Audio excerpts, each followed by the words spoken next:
Hello, everybody. Welcome to the AV Geeks Lunchtime Streaming Show.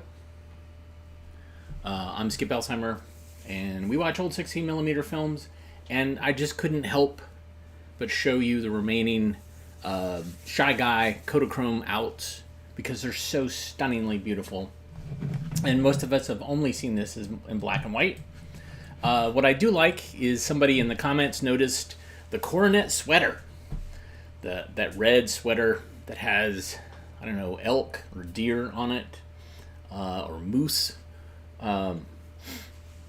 Anyways, that sweater shows up a lot in other films, so it's kind of great. All right, as I said, we watch old 16mm films, and behind me I have a film set up on the scanner, and this one is missing the title, but it's called Driving in Traffic.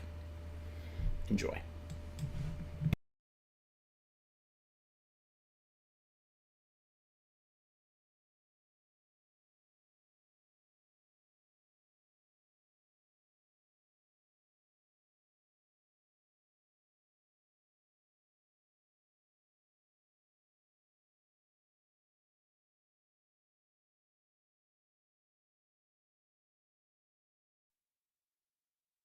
Driving and identifying how critical clues make driving in traffic easier, safer, and free of conflicts. As examples, we'll be making a lane change in traffic, a right turn from traffic into traffic, and then a left turn, all of which bring up something called strategic positioning, a common sense way of driving that professional drivers use in traffic. I'd like to use this obstacle course to illustrate what I mean before we go out into traffic. As long as I don't push my speed, as long as I can see ahead to track the car, I have little trouble staying inside the cones. But look what, when I'm so close behind another vehicle that I can't see ahead to steer, when I can't track my car properly. So remember this idea, positioning. And let me show you how I use it in on-the-street traffic. On this 8-lane boulevard, I realize I'm too close to a truck ahead. Actually, there are definite clues that tell me I am too close. For example, I may have to seesaw the wheel back and forth to steer. I may find myself braking and accelerating intermittently. My speed may be wobbly, unsteady. Sure signs my tailgating is causing tracking problems. My solution is to get in a better position to see ahead. So as I drop back, I check my rear view mirrors, looking for a gap when cars behind won't close up on me. I signal, check the blind spot, and when I'm sure the gap behind is holding clear, I change lanes. Now I have longer sight distances, along with better maneuvering room. That's what driving in traffic is all about, strategic positioning. Always trying to have the best possible position for seeing, steering, and stopping. Something else you may have noticed, I followed a definite pattern in making decisions. It went like this. Initial alert. I'm too close for good seeing and steering. Scan the scene. The situation behind is important now. Initial move. Left turn signal for a lane change. Check conflict areas. Find the right gap and be sure of it. Point of decision. Change lanes. Point of no return. It's emergency action now if I wind up in someone's way. That's why, in traffic, we have to keep our distance in relation to other vehicles, in relation to pedestrians, and in relation to roadway features. Let's try strategic positioning and the decision pattern in another situation with more potential conflicts. A right turn at that intersection ahead. As I drive, this is how I think through the decision pattern. My initial alert, right turn ahead. I scan the scene, both ahead and behind in my rear view mirrors. My initial move is to signal and move right. I check conflict areas.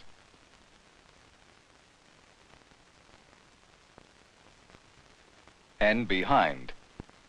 At my point of decision, a final check, and I know that it's clear to turn.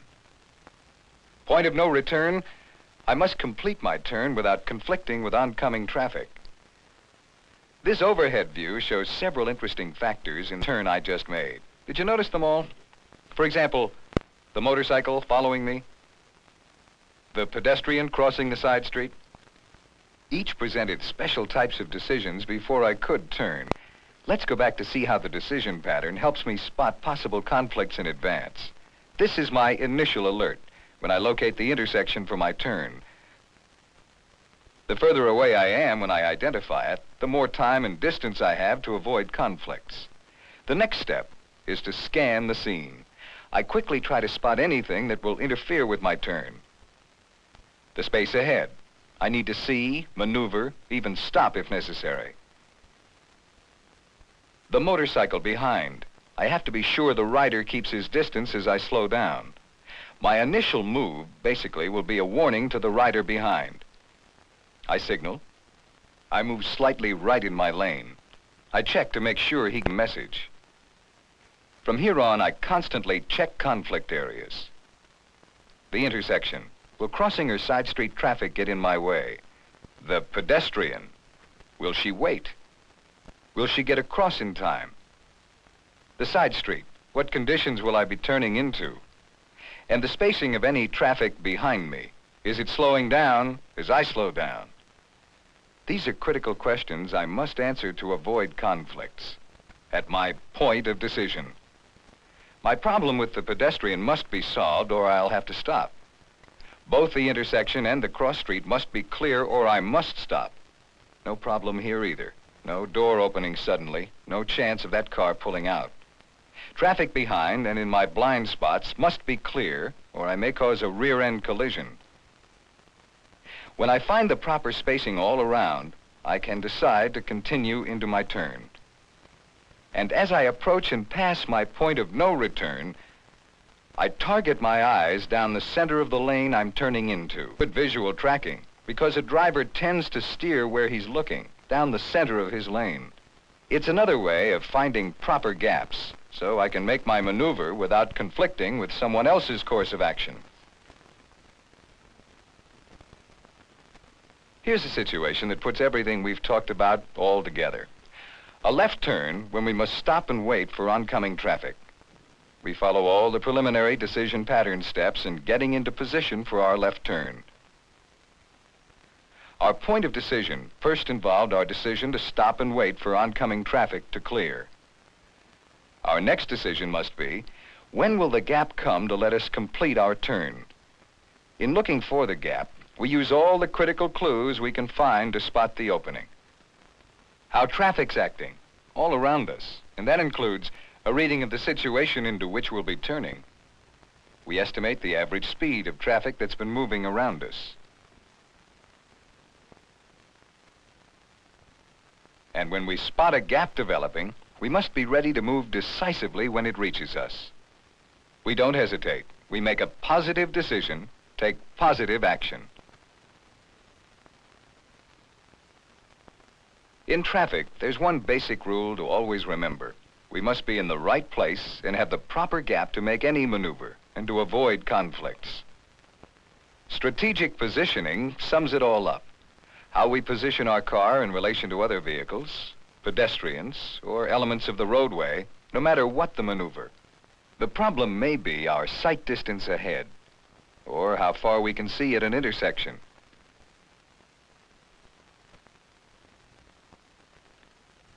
Our problem may be in finding room to steer and maneuver, or the time and place to make a turn.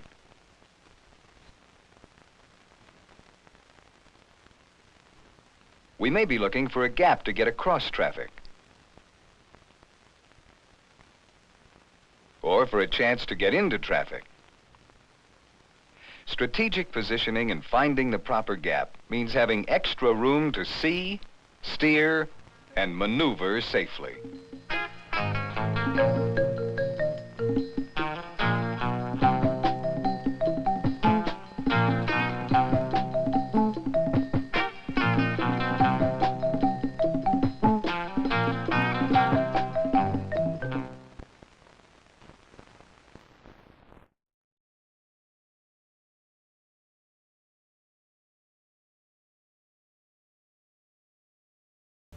Ford Motor Company. Thanks. Yeah, that was a giant, like, land yacht of a car that they were driving. So, kind of funny. And I do remember my early driver's ed experience where you could sign up for an after-school class and take driver's ed from the baseball coach. Mr. Slaughter was his name. And so we would watch these films. He never showed the really gory Ohio Highway Safety Foundation films, but we'd certainly had films like this and film strips, a lot of film strips. And I remember there was like this thing that we would do, like scan the situation, anticipate, react. I can't remember what it was. And so I remember riding with my mom, and I was doing it as she was driving, and it drove her nuts. It absolutely drove her nuts. Anyways, here's a different take on the Lady and the Tiger story. The traditional one that I've shown was Encyclopedia Britannica, and was made by the same people that made The Lottery, or the adaptation of The Lottery, and it's kind of wild. This one is interesting. This is definitely in the video era, because there's some video effects, and yeah, this is Learning Corporation of America, Lady and the Tiger. Enjoy.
In the very olden time, there lived a semi-barbaric king. He was a man of exuberant fancy, and withal of an authority so irresistible that at his will he turned his varied fancies into facts. Among the borrowed notions by which his barbarism had become semified was that of the public arena, in which, by exhibitions of manly and beastly valor, the minds of his subjects were refined and cultured. But even here, the exuberant and barbaric fancy asserted itself.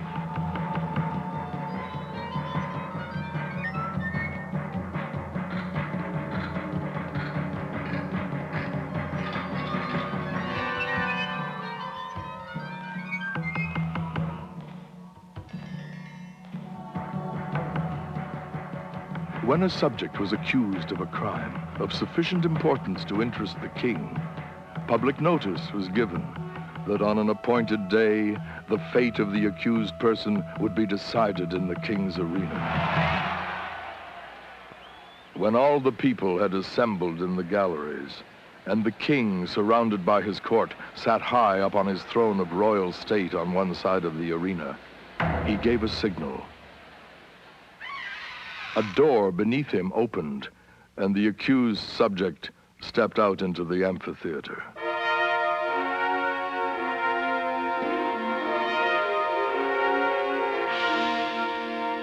Directly opposite him, on the other side of the arena, were two doors, exactly alike, side by side.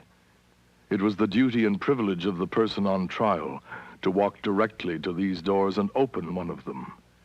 He could open either door he pleased.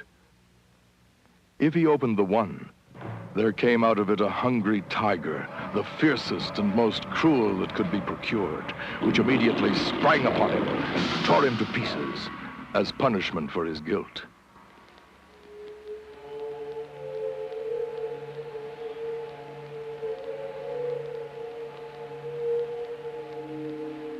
But if the accused person opened the other door, there came forth from it a lady, the most suitable to his years and station that His Majesty could select among his fair subjects.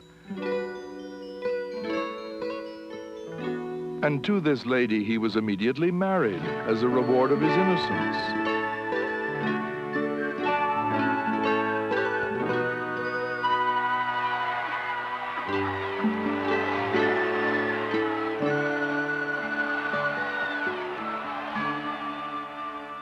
This was the king's semi-barbaric method of administering justice.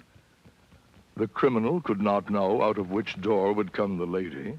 He opened either he pleased without having the slightest idea whether, in the next instant, he was to be devoured or married. On some occasions, the tiger came out of one door, and on some, out of the other. The institution was a very popular one. When the people gathered together on one of the great trial days, they never knew whether they were to witness a bloody slaughter or a hilarious wedding. And no one could bring a charge of unfairness against this plan. For did not the accused person have the whole matter in his own hands? This semi-barbaric king had a daughter, as blooming as his most florid fancies, and with a soul as fervent and imperious as his own. As is usual in such cases, she was the apple of his eye, and was loved by him above all humanity. Among his courtiers was a young man of that fineness of blood and lowness of station common to the conventional heroes of romance, who love royal maidens. This royal maiden was well satisfied with her lover, for he was handsome and brave to a degree unsurpassed in all this kingdom, and she loved him with an ardor that had enough of barbarism in it to make it exceedingly warm and strong. This love affair moved on happily for many months, until one day, the king happened to discover its existence. He did not hesitate nor waver in regard to his duty. The youth was immediately cast into prison, and a day was appointed for his trial in the king's arena. Never before had such a case occurred. Never before had a subject dared to love the daughter of a king. The tiger cages of the kingdom were searched for the most savage and relentless beasts from which the fiercest monster might be selected for the arena. And the ranks of maiden youth and beauty throughout the land were carefully surveyed by competent judges in order that the young man might have a fitting bride in case fate did not determine a different destiny. The appointed day arrived. From far and near the people gathered and thronged the great galleries of the arena. From the moment that the decree had gone forth that her lover should decide his fate in the king's arena, the princess had thought of nothing, night or day, but this great event and the various subjects connected with it. Possessed of more power, influence, and force of character than anyone who had ever before been interested in such a case, she had done what no other person had done. She had discovered the secret of the doors. She knew in which of the two rooms that lay behind those doors stood the tiger, and in which waited the lady. And not only did she know in which room stood the lady ready to emerge, all blushing and radiant, should her door be opened, but she knew who the lady was. It was one of the fairest and loveliest of the damsels of the court, and the princess hated her. Often she had seen, or imagined that she had seen, this fair creature throwing glances of admiration upon her lover, and sometimes she thought these glances were perceived and even returned.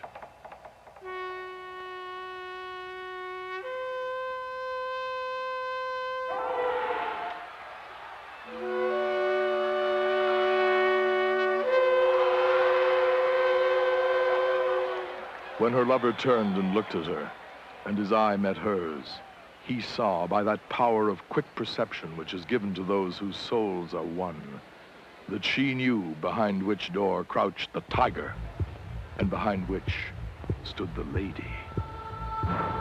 Then it was that his quick and anxious glance asked the question, which? She had lost him, but who should have him? Her right arm lay on the cushioned parapet before her. She raised her hand and made a slight, quick movement toward the right. No one but her lover saw her. Every eye was fixed on the man in the arena. He turned, and with a firm and rapid step, he walked across the empty space. Every heart stopped beating. Every breath was held. Every eye was fixed immovably upon that man. Without the slightest hesitation, he went to the door on the right and opened it.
That was a different take, and that was definitely narrated by Jose Ferrer. Or wait, was it not by him? Was it not Jose Ferrer that did it? Am I misreading? 1988. Stanley Jones. Oh, wow. I don't even know who that is. It sounded like Jose Ferrer. Stanley Jones. I know this is scintillating and watching me type. Jones.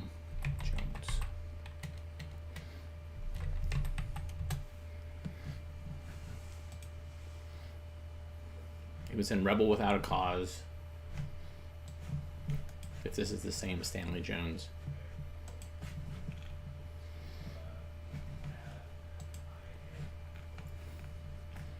Calamity Jane.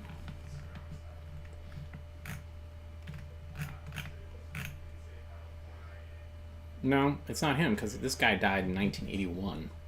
So, I don't know who this guy is. Anyways, great animation, kind of an interesting style. Let's learn about ears and their structure and care. Enjoy.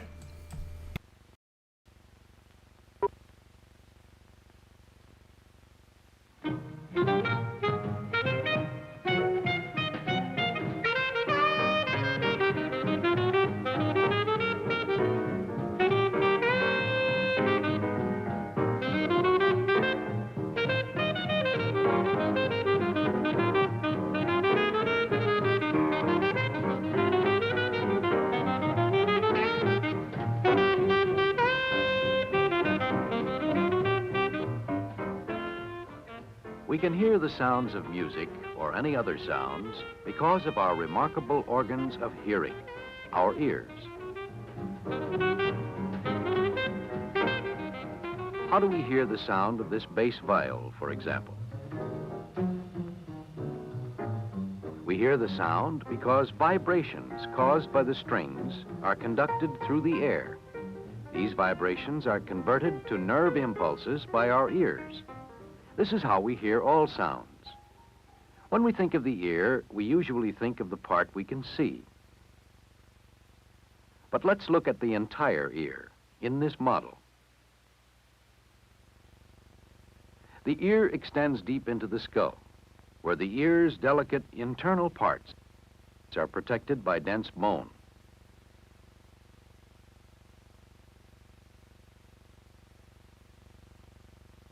The entire ear consists of three distinct sections: the outer ear, the middle ear, and the inner ear, which contains the actual organ of hearing.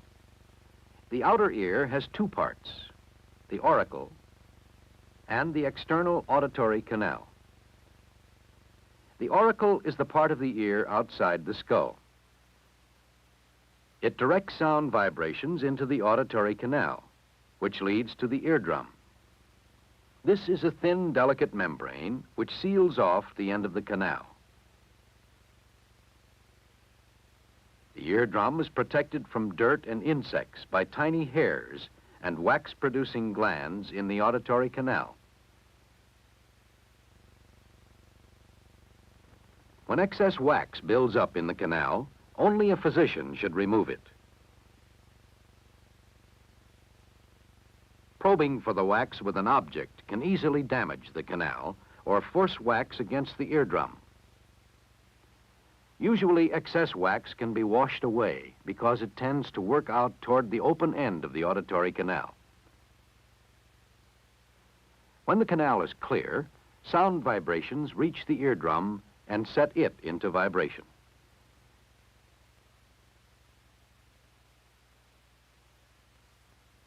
Behind the eardrum is the middle ear, which contains the three tiniest bones in the human body. We can get an idea of their size by comparing them with the point of a pencil. Because of their shape, the bones are called the hammer, the anvil, and the stirrup. In the middle ear, these three bones are joined together. The hammer is attached to the eardrum and linked by the anvil to the stirrup. The stirrup fits into and covers an opening called the oval window, which is part of the inner ear. The inner ear is filled with a liquid. Just below the oval window is another opening, the round window, covered by a flexible membrane. As the ear vibrates, it moves the three bones. The stirrup moves in the oval window, setting up vibrations in the fluid in the inner ear. Notice that each time the stirrup pushes in, the membrane covering the round window is pushed out by the fluid. This equalizes the pressure in the inner ear.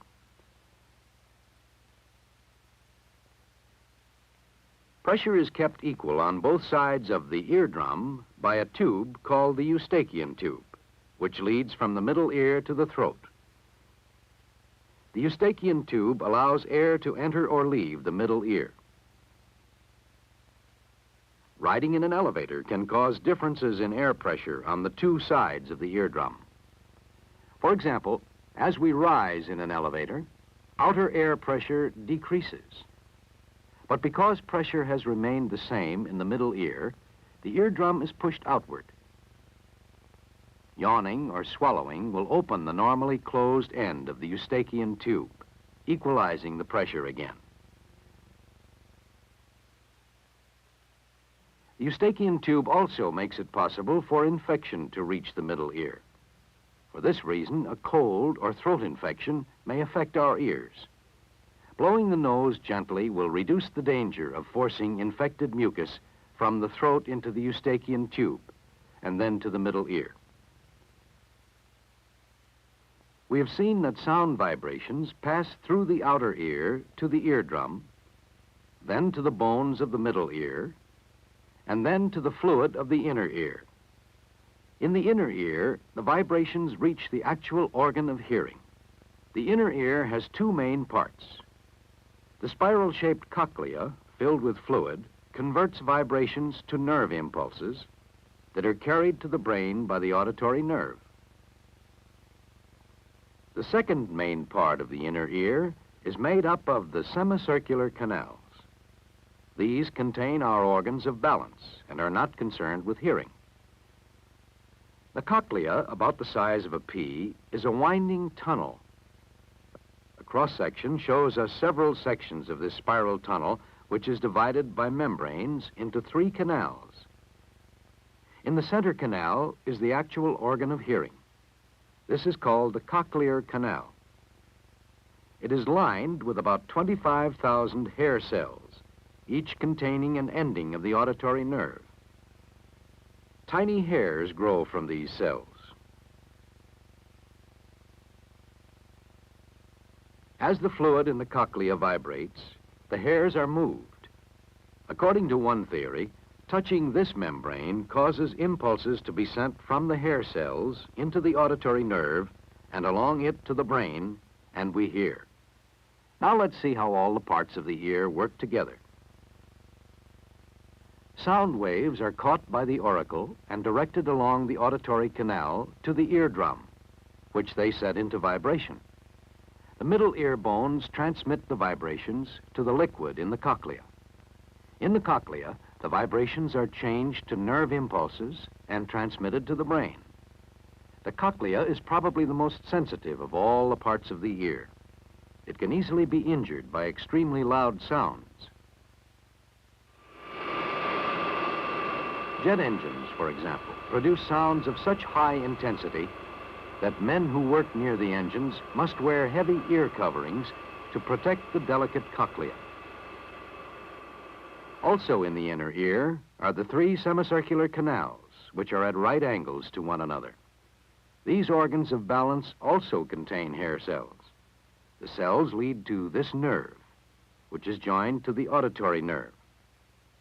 As our head moves, it causes fluid in the canals to change position, stimulating the nerve endings of the hair cells. The impulses from the semicircular canals, together with the impulses received from our eyes and muscles, enable us to keep our balance. So the pleasant world of sound exists for us because of the delicate structure of our ears. To be sure they are functioning properly, it is a good health habit to have regular hearing tests. Hearing may be accurately tested by an audiologist using an audiometer, a device that produces tones of varying pitch and volume.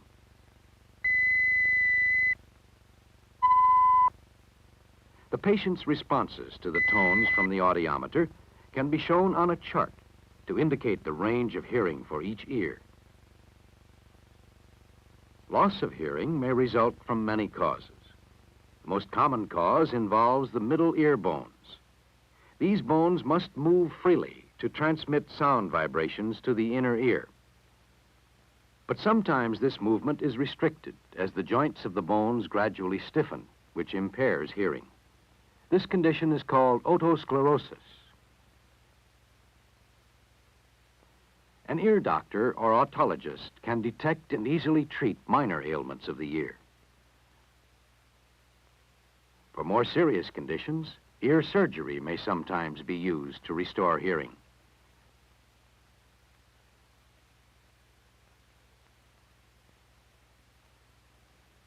But in many cases, a hearing aid is effective to help restore normal hearing in a person. From the many types of hearing aids available, an audiologist or otologist can select one that is best suited to the particular hearing problem. Sometimes loss of hearing may develop so gradually that we may be unaware of it unless we have regular checkups. Good hearing lets us enjoy the world of sound.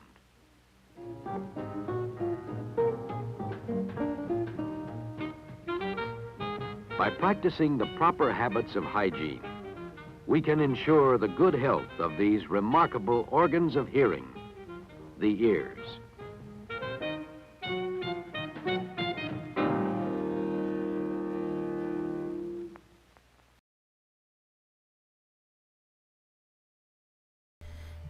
Oracle.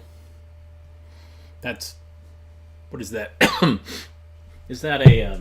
no, I'm thinking Audible. Oracle is something else. Anyways, yeah, there you go. There's your ears. Crazy complex system of hairs and nerves and weirdly shaped bones.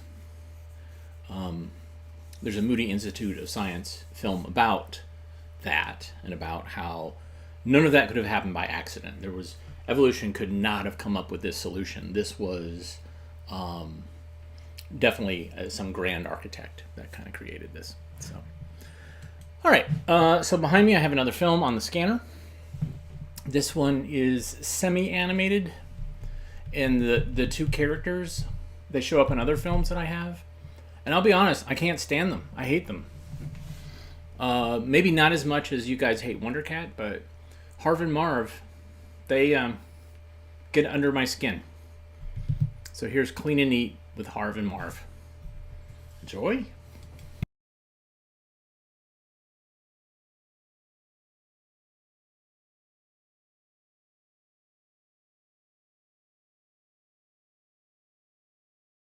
To focus the picture and adjust the sound volume. The film will then be ready for correct projection.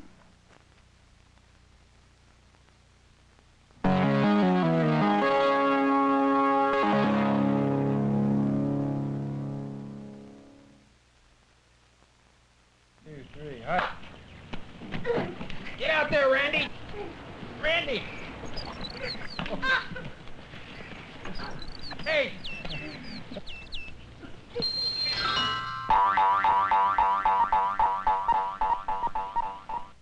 Old MacDonald had a farm, me oh my. That's E-I-E-I-O. It is. I thought it was old MacDonald. You're hopeless. No, I'm Marvin. Come on back, keep moving. Hey, Come on back, Jeff. what's that? That's Everybody easy. get down in position. Those are football players. There you go. Boy, are they getting dirty. Gee, Harv, that looks like fun. I wish I were a real human so I could do that. A real human? You wouldn't like it. Sure I would. Being real would be fun. Fun? Tell you what, let's watch. And you'll see what you have to do if you're a human. 2,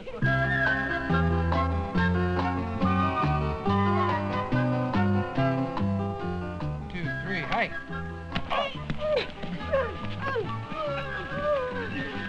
Oh. Okay, gang, that's enough for today. Let's wash up for lunch. Oh, Dad, do we have to? Oh, not that dirty, Dr. Parker. Gather around here a little bit. Come on over here, Randy. Sit down. Why do we have to wash anyway? Why wash for lunch? Well, maybe I can give you some reasons. Our skin is a lot like this lawn. Now, just as we have to take care of this lawn to keep out the harmful insects and weeds, we also have to take care of our skin. What do you mean? I don't understand. Okay. Imagine that we're looking at the skin here through a giant magnifying glass. You'd find that the surface has many little openings called pores.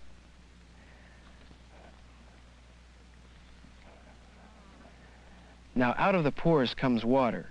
We usually call it perspiration or sweat. The water helps cool our skin. The pores also release a kind of oil that keeps our skin from getting dry or cracked. Whoa! Is that really true, Harv? How would I know? I've never worked hard enough to sweat. But the oil and moisture provide a place for dirt and germs to collect. Germs are like little plants, but they're so small that you can't see them. Doctors call them bacteria. Now, if we want to see germs, we have to look at them through a microscope. A microscope is something that makes little things look real big. Now, there are many kinds of germs. and some of them can make us sick. That's why we have to wash our hands before we eat. It's not just to get rid of the dirt, but to get rid of the germs, so they don't get in our food. And for the same reason, we wash our hands after we've been to the bathroom. Because of the germs? Right. All right. Do any of you tigers know a good way to remove dirt and germs from the skin? Boy, that's a hard question. Yeah, let me think. Use soap and water. Yes, soap and water. Soap and water? Soap and water. Water alone won't do it.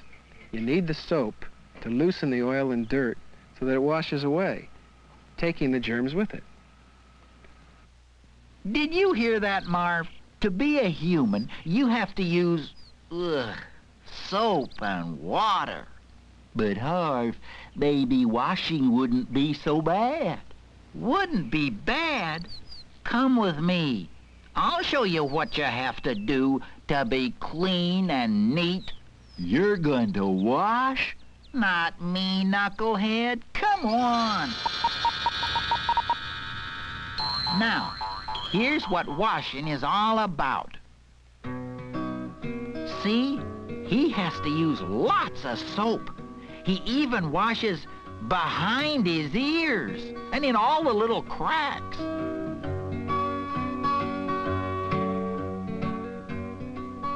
Look, Harv, he's even washing his feet.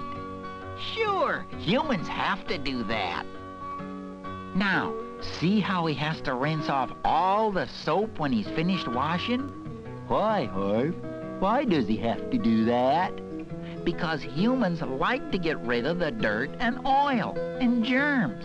And besides, dry soap on their skin causes it to chap and crack. Oh, yeah? I wouldn't like that either. Hey, look, Harv. He's washing his fingernails with a brush. That's because germs grow in the dirt under the fingernails. And germs are bad for humans. Hey, what's he doing now? If you're a human, there's a thing you have to do called, washing your hair. Boys, too? Everybody. But why, Harv? Well, when you're human, your hair collects oil and sweat from the pores, so it gets dirty and greasy. Germs can stick to it.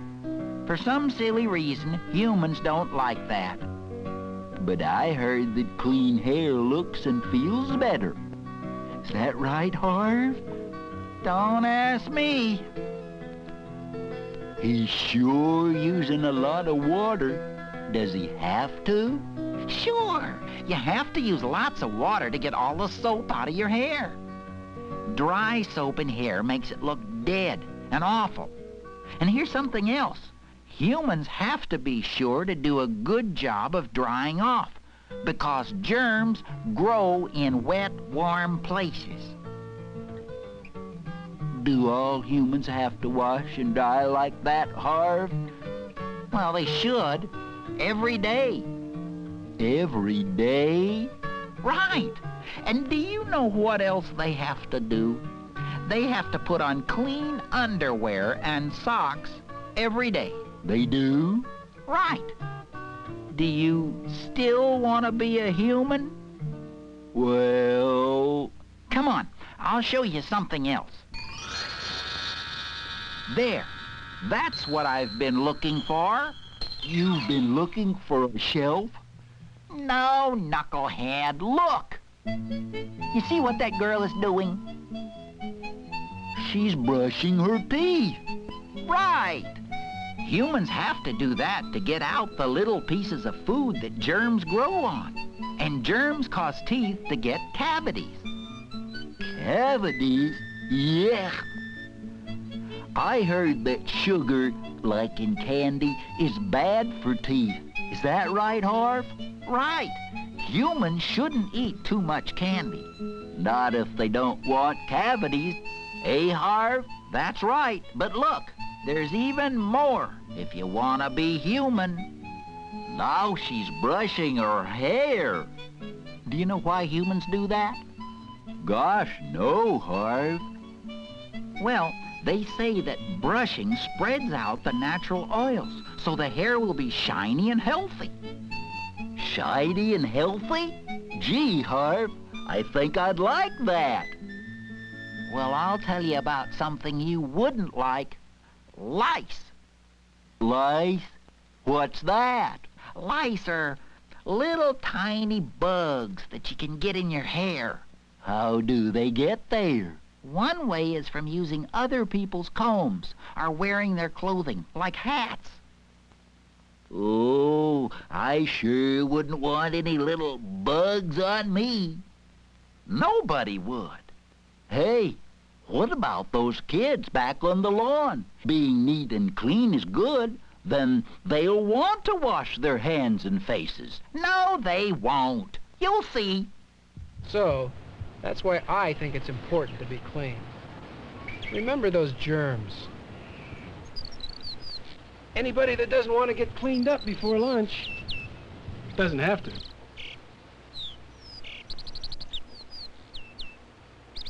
I don't want to get no germs. Whoa-wee!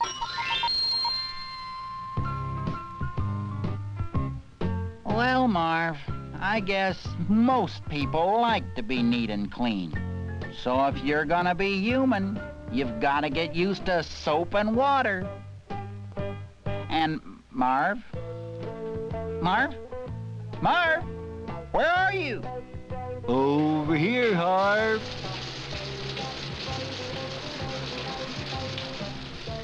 Taking a shower isn't so bad, Harv, if you start a little at a time. Some people will do anything to be human.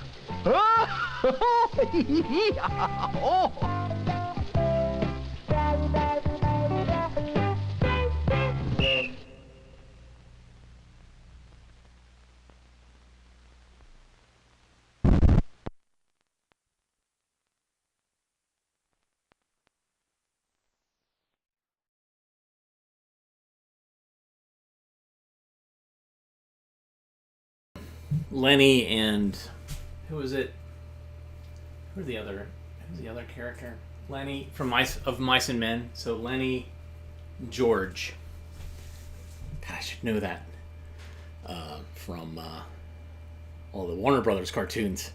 Lenny and George, but they're hippies. Okay, so I'm looking at the comments, and so we are beginning to rank which is our least favorite animated characters, and so we're saying that where are we with Harv and Marv as a unit together? We're not going to separate them out. Compared to Wonder Cat, where are we at? Where does it go? Any ideas? So Harv and Marv are up there as far as annoying and irritating. They are annoying and irritating, but I feel like Wonder Cat, because it's aimed at a younger population, it just it's really annoying. So these guys are annoying, but in a different way. But anyways, so we're basically, we hate them. And you guys agree. It's not just me that hates them. It's just like, ooh. All right. So thanks for joining us today. I did not show any Martin Luther King footage today, and it is Martin Luther King's birthday, which is why some people are working from home or are at home. So let me put this. I generally keep showing the same footage over and over again. That's what I did for the last couple of years, and I realized, you guys have seen this. But in the comments, I put a link to a story that's on a local TV show or TV news station, and they talk about never before seen video shows Dr. King speaking at NCSU as the KKK protests. we digitized that footage for the Wyatt family, and it was beautifully shot, but really, really horrible. In that, well, so basically, there was a march in downtown Raleigh of a bunch of KKK people, and this was because Martin Luther King was speaking at NC State, and then Mr. Wyatt films off the TV Martin Luther King speaking. So there wasn't any he wasn't able to attend the talk, the speech. But anyways, that's that. And it was phenomenal footage, and that's why I like home movies. I like showing home movies because they capture history, they capture culture, both good and not so good. And the Klan footage was not so good. I felt really bad watching it. And so, anyways, Martin Luther King Jr., he was, he had his problems. He was a human being, but he did speak good things. And so I feel like it's important to honor him, and not just by showing that compilation footage of him and his funeral. And look beyond the "I Have a Dream" speech that they always are going to be trotting out, because there's other works that he did that were really good. The March on Selma, an example of that. Anyways, thanks for tuning in. If you like what you saw, hit the thumbs up. If you could not tolerate Harv and Marv, hit the thumbs up, hit the subscribe. You can donate with the super thanks button. We will be, or you can also go to ko-fi.com/avgeeks or patreon.com/avgeeks. Those are great ways to support us. We will see you tomorrow. And if you're in the Raleigh area, I'm doing a show at the Alamo Draft House at 7 p.m. tomorrow in Theater 3. And I think there's 2 tickets left. Maybe 3 tickets left. If you're in town, you want to see some live 16mm films being shown instead of via little tiny square, come on by. Anyways, take care. We'll see you tomorrow.